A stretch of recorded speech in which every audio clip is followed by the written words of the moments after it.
your shoes are now available on Adidas.com again. So were they like out of print for a while and they brought them back? Or? Yeah. When it comes to like retros, once that player retires or that player's out of your system, those shoes are, those signature shoes are basically wiped off. When it came to mine, I had to send them pairs because all the people who worked on the design were no longer part of Adidas. So they were starting from scratch. Okay. You still get royalties now they're back in a little something? I do my thing. You know what I mean? I got child support I'm paying, so I do my thing. I do my thing. Okay, all right, I'll leave it alone. I'll leave it alone. Well, but there's you can see it's all Adidas right here, man. I do fine for myself. Fine. I got it. Well, because there's actually a story about how you got your shoe deal. Originally, they're only offering you, what, $1 million? $2 million for your shoe deal. And you turned it to $40 million. Explain how that happened. So, so I was originally an Adidas kid growing up. Okay. With the Pump brothers, I'm Pump's first, Dana and David Pump. I'm their first NBA player, right? And what's funny is I wasn't even on their elite team. So I never made their elite team. So me and Dunleavy were like on the B team. We were never on the A team.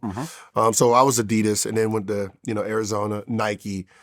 When I came into the NBA, my first 2 years, I was under Reebok because Adidas was like, he's our guy. We don't need to pay him nothing. And at that time, I needed the money, so I went with Reebok. Right. Reebok was owned by Adidas by that time. No, not they that were. time. Okay, that came later. Yeah, so it was like Baron Davis, Jason Richardson. We were all under Reebok. So, and then once I blew up, Adidas came back. So I think my first deal was like $500,000. Okay. Which was, like free money. Yeah, man, $500,000 and all the gear I can get. So when my contract was ending, we were negotiating, and my agent was trying to get $2 million. So they wasn't budging. Like, he ain't worth $2 million. His name is not big enough. So I ended up firing him anyway for some other stuff. And then what ended up happening is I kept hearing back, you don't have a star name. What the fuck does that mean? I don't have a star name. Like, when people hear your name, it doesn't like light up. Like, if you was a starter in the All-Star game, then maybe. Start. How the fuck do I start? I said, start is voting. And then it hit me, voting. If I'm voting, then I mean I'm popular. If I'm popular, I'm a star. Got it. So then, from there, I was just trying to figure out a way to become a star. How do I become a star? Right? Because obviously, fucking scoring 29 points a game ain't doing it. It ain't fucking doing it. You know what I mean? So it's like trying to create this character. See, and that's what I learned my sophomore year, my second All-Star. I was averaging 29 points, quiet, no nothing. I said I'm the East Coast assassin, and I'm going to make every coach pay who didn't vote for me. I averaged 29 points. Oh my God, he's doing what he said. He's amazing. Second team All NBA. Like, I wasn't even on the All-Star. It was just top 24. Now I'm top 10. Right? So then I realized words are more important than your actual actions. Right? So that's when Agent Zero started. The brash, shit-talking person. So from there, it's just trying to figure out how to bring all this notoriety around my name. And, my birthday was coming up, 25th birthday party. And I'm like, it gotta be big. And then that's when, the ideal of doing a big 25th birthday party, all exclusive, invite only, bash. Right. And everyone showed up to that. Everyone in their mom. I flew, listen. Who was there? To be honest, I don't know. Who do you think I can tell you what I did though. Okay. I with Black Card, I bought out 2 Four Seasons, all the rooms, and then I did a deal with the entire hotel. Yes, the entire hotel. Wait. Every room. I've stayed at the Four Seasons quite a bit. Number one, it's a very expensive hotel. It's a 5-star hotel. I was just there in Paris recently. I spent $1 million just on the hotel. Okay, that was going to be my next question. You spent $1 million buying out the entire 2 hotels. 2 hotels. Sheesh. Okay. And then I did a deal with JetBlue to make JetBlue private. So they had flight times where it was private. So you bought out planes. Yeah. How much did that cost? So I spent about 2.5.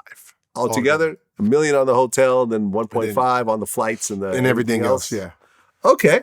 2.5. So it came out about 2.5. But so basically all the flights from LA, there were certain times like 6:30, 8:30, where it became private. So I couldn't, so it can fit more people. So all the people you invited to the party could just jump on this JetBlue private flight. Yeah. That's dope. So basically I brought LA, New York, Miami to DC. Right. And then once people found out about it, everyone wanted to get in on it. Then people were flying themselves out. And, yeah. And then there was this big old who's of everything. Right. And what happened after that? And then what ended up happening is because of the party, everybody's talking about it. Voting's kicking in, all of voting. And then Adidas is running their Vote for Gilbert campaign. Washington Wizards is running their Vote for Gilbert campaign. All the schools is like, he's the god. So they're in classes doing... Like there was like periods where the teachers is like filling out ballots. Wow. I was probably 400,000 or 500,000 votes away from Vince Carter. I beat him by 100,000. While his mother was running a vote for Carter campaign. That's how love DC was. They were like, we're going to get this man into all, and they were just pushing it. And then, once I became a starter, and it was like, I was on a billboard of MGM with me and Tracy McGrady.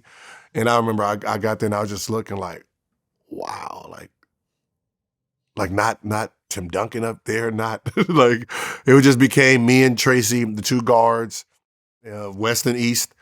And then I remember we were sitting down there. I told my dad, listen, I told him, I said, if they give me 3, all I'm asking for is 3. That's all I want. 3 million to 4, and we're good, right? But I was like, but listen, this is how I negotiate. Whatever number they say, I'm going to pretend it's disrespectful, and I'm going to get the fuck out of here, all right? So just follow my lead. I remember I was just follow my lead. So we're in there, we're talking, they're showing me, how we're going to do, what we're going to, my shoe in Vegas is selling out. I even turned down parties. They just offered me $500,000 to host parties because of the party I just threw, right? And I turned those all down. As I went there, it was mostly, this is a business trip more than, all-star game. This is more business because I'm negotiating here. We go in the room. They're showing me everything, and then we get to the numbers. I'm sweating, how you just start tapping and shit. And then I was like, all right, we think 3-year 15, right? Because I didn't know the years. I wasn't really sure about how many years. I just know I fucking wanted more money. Mm-hmm. I mean, I just now they're offering $5 million a year. Huh? 3 years, 15, $5 million a year. No. It was 3 years. It was 5 year. 5 years, $3 million a year. Okay, 5 years, $3 million. Okay, got it. Okay. Yeah. So I'm sitting there all right, I didn't, I'm sitting there and my dad was kicking me under the table, and I was like, get up, Gil, get up, just be a man, get up. And I'm like, I don't want to. And I just said, you know what? See, I told you this is gonna bullshit, and then walked out, and I was down the hall oh my God. You know what I mean? You know how you just kicking yourself yo, you just turned down this money. Why would you turn down this money? This is guaranteed. This is how people get screwed. This is how people get screwed. They turn down the money and then they end up screwing themselves. And then I went back to the room. I couldn't even order room service. I wasn't hungry, and I just heard the knock. Doop, doop, doop. My guy Zach came in and said, what are you asking for? I said, huh? He said, what are you asking for? And you know how you start doing this, and they start calculating, $5 million for 8 years? Okay. Okay, what? Okay, deal.